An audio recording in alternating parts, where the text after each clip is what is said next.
Assalamualaikum warahmatullahi wabarakatuh.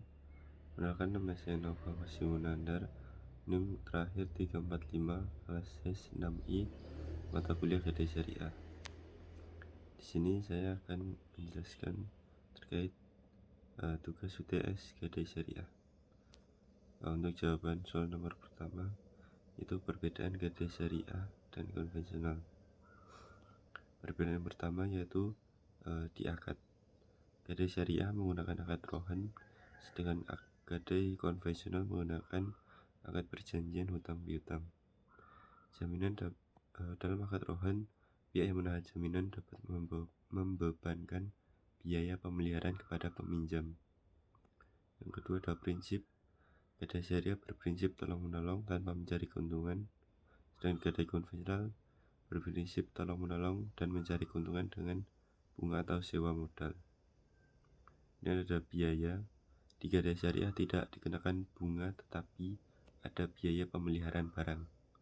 Di Gadai konvensional dikenakan bunga pinjaman yang bersifat akumulatif dan berlipat ganda.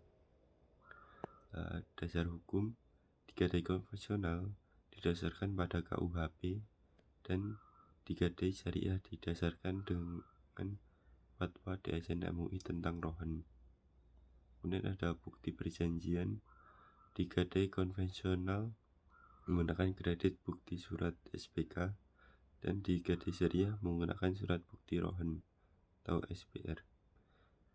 Ada badan pengawas.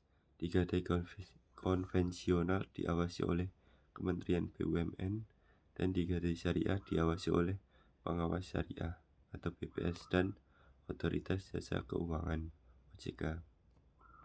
Kemudian di soal kedua yaitu kelebihan dan kekurangan Gadai Syariah dibandingkan Gadai konvensional. Kelebihan Gadai Syariah yang pertama, tidak dikenakan bunga. Kemudian keuntungan didapat dari biaya pemeliharaan barang yang digadaikan, bukan dari pinjaman. Menggunakan akad-akad seperti rohan, ijaroh, dan murabahah. Kemudian ada transaksi dapat dilakukan kapan saja dan di mana saja melalui aplikasi Gadai Syariah. Dan kelebihan terakhir, nasabah dapat mengetahui informasi transaksi secara real time. Kemudian ada kekurangan Gadai Syariah. Yang pertama, harus ada jaminan bergerak, barang bergerak yang bernilai. Kemudian barang bergerak yang dijadikan jaminan harus diserahkan kepada lembaga pegadaian. Kemudian jumlah kredit gadai masih terbatas untuk jenis emas.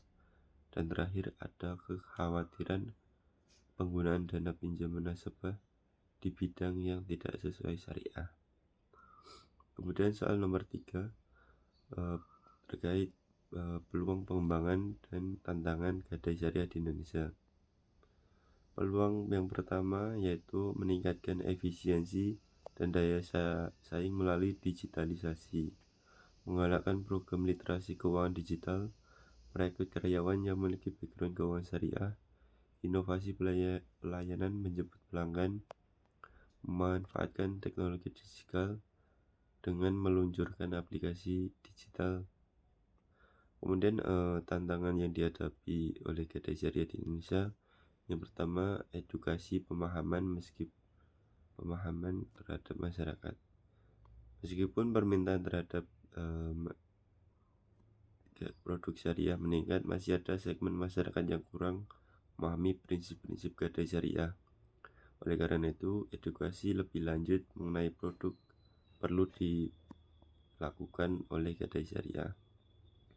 Kemudian tantangan kedua yaitu persaingan pasar. Meskipun pasar Gadai Syariah berkembang, persaingan lembaga gadai konvensional yang lebih mapan tetap ada, sehingga lembaga gadai syariah perlu menawarkan nilai tambah dan kemudahan lebih bagi nasabah. Kemudian di soal terakhir nomor 4, prospek Gadai Syariah di Indonesia menunjukkan prospek perkembangan yang cukup positif. Hal ini disebabkan oleh beberapa faktor, antara lain tingginya minat terhadap keuangan syariah dengan semakin berkembangnya industri keuangan syariah di Indonesia.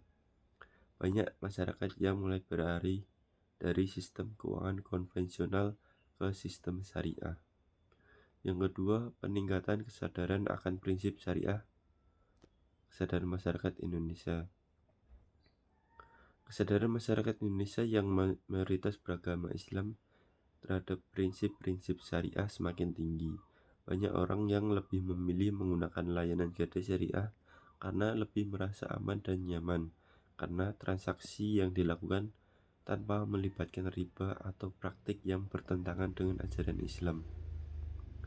Kemudian, regulasi yang mendukung pemerintah Indonesia melalui OJK dan Bank Indonesia mendukung perkembangan keuangan syariah termasuk gadai syariah.